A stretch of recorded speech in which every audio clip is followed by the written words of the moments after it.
One minute your child is fine. The next, the green cup is the wrong cup and they are on the floor screaming like the world is ending. You ask them to calm down and somehow it gets worse. If you've ever felt helpless in that moment, you are not failing. There's a reason this happens, and there's one thing that actually works. By the end of this video, you'll understand what's actually happening inside your child's brain and body during a big emotion, why logic bounces right off them, and the single most powerful tool you have to bring them back. This is part 1 of a 7-part series on big emotions in childhood. Everything we cover later, fears, anger, anxiety, sadness, builds on the one idea we're about to install right now. So let's start at the foundation. Here's the first thing to know. Your young child is not giving you a hard time. They're having a hard time and they can't yet reliably stop it on their own. The part of the brain responsible for self-control, for pausing, for calming down the prefrontal cortex is like the brakes on a car. In a young child, those brakes are barely installed. Researchers estimate it isn't fully mature until the mid to late 20s, and many argue that wiring keeps refining even longer. So when we tell a 3-year-old to calm down or use your words, we're asking them to lean on a brain system that's still mostly under construction. It's like asking someone to write neatly with a hand that's still growing. This is why willpower and reasoning fall flat in the moment. It's not defiance, it's development. To be clear, young children do have some emerging self-control, but it's fragile and unreliable, and it collapses fast under a big feeling. And that leads us to the most important idea in this entire series.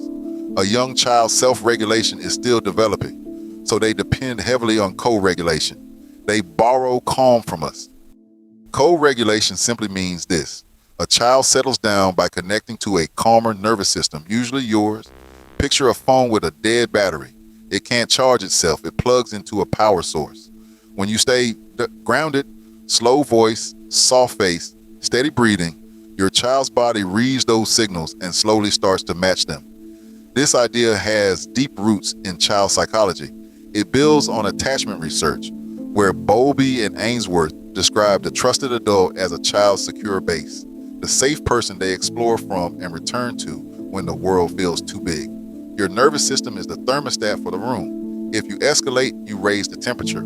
If you stay regulated, you give their body something to settle toward. This is also why the single most important step happens before you say a word to your child. You regulate yourself first. Take one slow breath, unclench your jaw, drop your shoulders.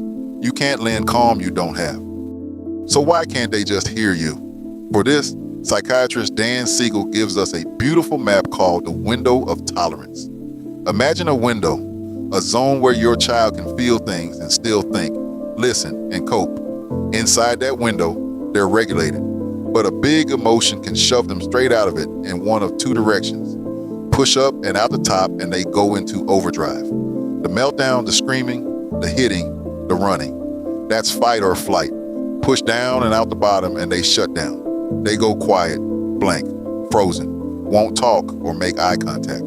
Both look very different, but they mean the same thing. This child is outside their window and the thinking part of their brain has gone offline. This is the moment where lengthy explaining, questioning, or correcting usually doesn't land yet, because the brain that processes logic is temporarily out of reach.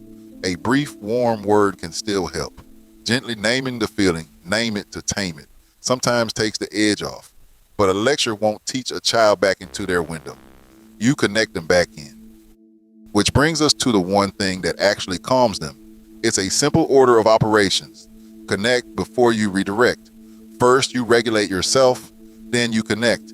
You get low, soften your voice, and let them know you see them. That was so frustrating. You really wanted the green cup. You're not agreeing the meltdown was logical. You're meeting the feeling, which is real. Connection is what slides them back inside their window. Only then, once their body is calmer and the thinking brain comes back online, do you redirect or teach? That's when next time Let's Ask for Help can actually be heard. We touched on this brain split in our video on the upstairs and downstairs brain, and the rule holds everywhere. Regulate, connect, then teach. Try to teach first and you're talking to a closed door. Connect first and the door opens on its own. So let's bring it home. A young child's self-regulation is still developing, so they can't reliably manage big feelings alone yet. The brain's breaks are years from finished. They borrow your calm through co-regulation. Big emotions push them outside their window of tolerance where long explanations simply can't reach them. And the way back in is always the same. Connect before you redirect. One last thing. Every child is different, and these are general patterns, not a diagnosis. If you ever have concerns about your child's development or emotions, check in with your pediatrician. You're not meant to do this perfectly, just warmly and often. You showed up to understand your child instead of just managing them, and that's the whole game. In part 2, we'll explore childhood fears by age, why kids suddenly fear the dark, monsters, and being left, and what's actually normal at each stage. If this helped, give it a like and subscribe so you don't miss it. I'll see you in the next one.